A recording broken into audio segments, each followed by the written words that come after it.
New developments on the water along Big Chico Creek as the city learns of cloudy, thick matter in the water. What is it and what damage can it do? A unique fundraising event shooting with Butte County Sheriff Corey Honey. Plus some good news out of Redding, golfing for a good cause. Action News Now starts now. Covering Northern California. You're watching Action News Now. Coverage you can count on. All of those stories will be coming up, but we begin with an ongoing investigation of an attempted kidnapping. Redding PD says there was a suspicious situation involving a juvenile that occurred in the Pepper Tree neighborhood. A 12-year-old girl reported that while walking on Alameen Drive, she was approached by an unknown man in a dark blue minivan.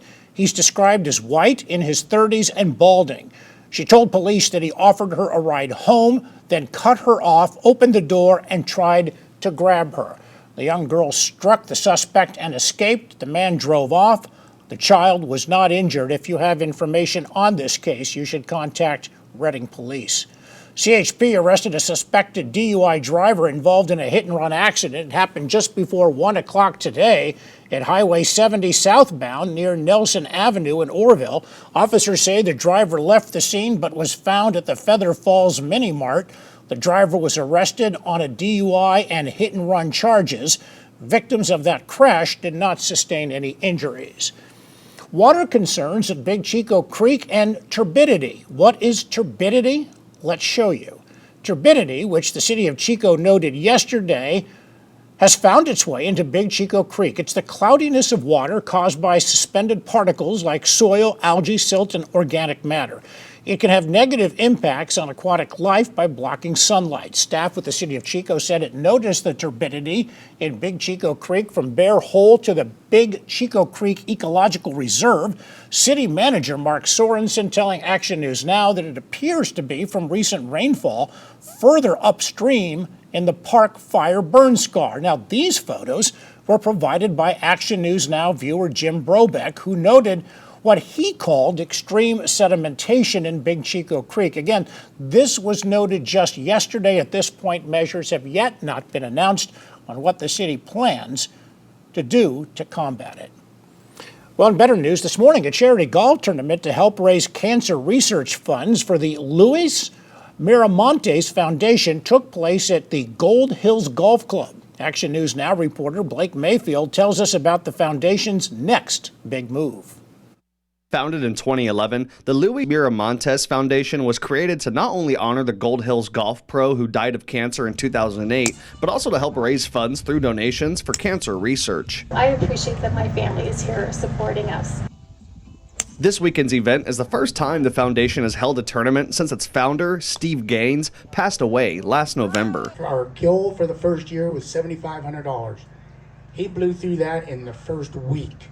We were already well over that. Throughout the event, multiple speakers paid homage to Gaines while also promoting the foundation's newest project, the Louie House. And while it's only one pile of dirt out there right now, this location will soon be the Louie House, a place where families can stay while their loved ones recover and receive treatment at the Sierra Pacific Regional Cancer Center. I think we've got a winning project on our hands. The money raised at the golf tournament will be used to obtain matching grants to help make a significant impact on cancer research and treatment funds. Every year, Steve was the energizing buddy, getting this Louis Foundation going, keeping it going, engaging the community. He is the Louis, and we will carry on in Steve's name. Reporting in Redding, I'm Blake Mayfield, Action News Now.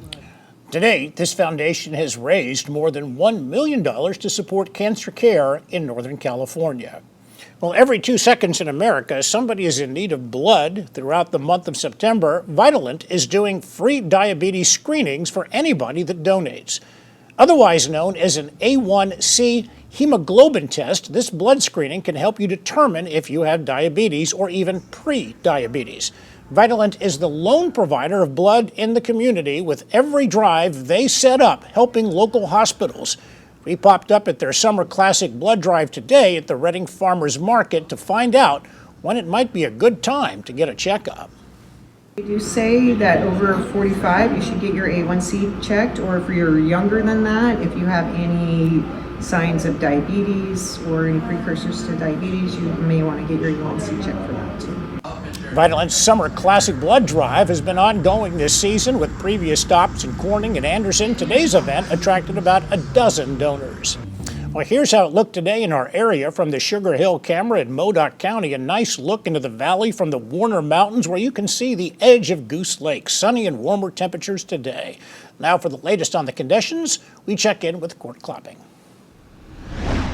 Hey there, Jerry. A warm afternoon for us, but still below average today. Temperatures mostly reaching upper 80s, mid to upper 80s at that throughout the valley, 70s to lower 80s in the foothills, and mostly 70s to mid 80s in our higher elevations with clear skies overhead, so plenty of sunshine on tap through your Saturday. It's just a really nice afternoon for us. Some clouds brushing through mainly our far northern zones in the overnight hours. Scattered shower chances lingering along the coast and just along the Oregon border early to midday on Sunday, but not too big of a chance of showers. And we'll have fire danger staying in the low to moderate range. Coming up in a few minutes, I'll be tracking a little bit of a dip in temperatures on the horizon for your Sunday and a warming trend on tap for your final week of summer on the horizon. All right, thanks a lot, Court. A fun, free, and valuable day of learning for Chicoans. The ARC of Butte County hosted a day with first responders at the Chico Marketplace. Families learned what firefighters and police officers do to keep the community safe. There were some very cute moments as parents took photos of their children inside a police vehicle. No, the keys were not in the car. The purpose was to build trust and comfort between the community and firefighters and officers. This is especially important for the youth. Absolutely. It's really important for children of all ages to understand the role that first responders play in the community and how we can be there to help them. One of the things that we are providing here at this event is a quick little sheet that families can keep by their refrigerator that talks about what an emergency is and isn't, and how to reach first responders if they ever need something in an emergency, and what to do if they have to call 911. There were also short demonstrations and story times for the kids designed to make them feel that it's okay to approach a first responder. Well, today, dozens of Butte County community members got to test their firearm skills by going head-to-head with Sheriff Corey Honey. Action News Now's Haley Watts shows us what the annual Shoot with the Sheriff training and competition in Oroville is all about. All right, I'm here with Butte County Sheriff Corey Honey at the Openshaw Training Center. It is the annual Shoot with the Sheriff event. First and foremost, tell me, what is your goal for this event? So we actually have a number of goals that we are trying to achieve when we put this event. One of them is a fundraiser for the Butte County Sheriff's Mounted Posse. That is an auxiliary unit for the Sheriff's Office, and they own this facility. So the proceeds go to maintaining it and expanding its capabilities. In addition to that, I'm trying to provide CCW holders here in Butte County with a unique training opportunity. There's a lot of responsibility that comes with having a CCW. You got to train, and this is one of the ways that we help people do that. Okay, and so the turnout that you saw here today, I heard you engaging with them, answering a lot of questions. Do you feel good about what you've covered so far today? Do you think people are learning a lot? Yeah, I've got a lot of great feedback. Not only the stations they're going through where they're learning practical skills. We had an opportunity to do a question and answer session during our lunch. And as you heard, there were some fantastic questions. A lot of them centered around the law, and it gave us an opportunity to flesh that out. There's really confusing areas of the law, and we were able to address some of those. Okay, the beneficiary being the Sheriff's Posse. What exactly do they do in our community? Why are they so important? So the Butte County Sheriff's Mounted Posse is maybe one of the lesser known auxiliary units of the Sheriff's Office.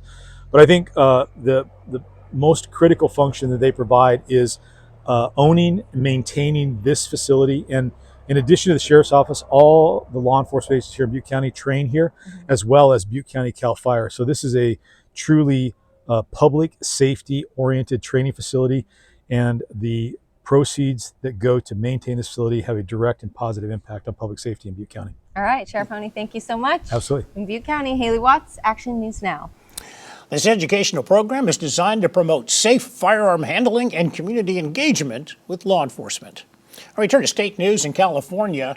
A business says it's been wrongly accused of taking part in celebrating the assassination of Charlie Kirk. An electrician near Sacramento says he is being harassed by callers and people leaving bad reviews for his business online.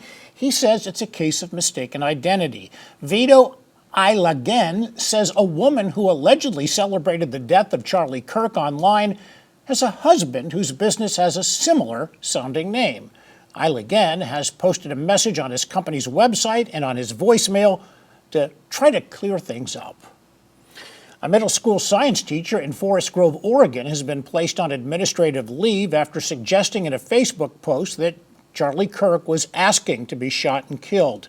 Blair Best has the details on that story. On September 10th, after conservative political activist Charlie Kirk was assassinated while speaking at Utah Valley University, John Colgan posted this to his personal Facebook page. It reads in part, "Hearing that Charlie Kirk got shot and died really brightened up my day. Nobody deserves it, but some are asking for it." He went on to call Kirk a ghoul who often defended guns after school shootings. Colgan teaches science at Neil Armstrong Middle School in Forest Grove. At first, the school district didn't take disciplinary action, only saying the district does not condone violence nor the celebration of violence, and that Colgan has made the post on his private account while off duty. But at 9:20 Friday morning, the Forest Grove School District posted an update on their website saying, "We recognize the harm caused by our staff members' post, and we are taking the situation seriously. Consistent with our policies, we have placed this staff member on paid administrative leave, and we are conducting an investigation." Colgan was also on the Cornelia City Council. He resigned that position, according to the town's mayor. Colgan wrote in his resignation letter that he was deeply sorry for his comments and the harm they caused to the community and staff. Well, a slight uptick in housing and grocery prices, that's according to the Bureau of Labor Statistics. And the new Apple iPhone is out, what you get for the $800 it'll cost you. Our Consumer Report is next.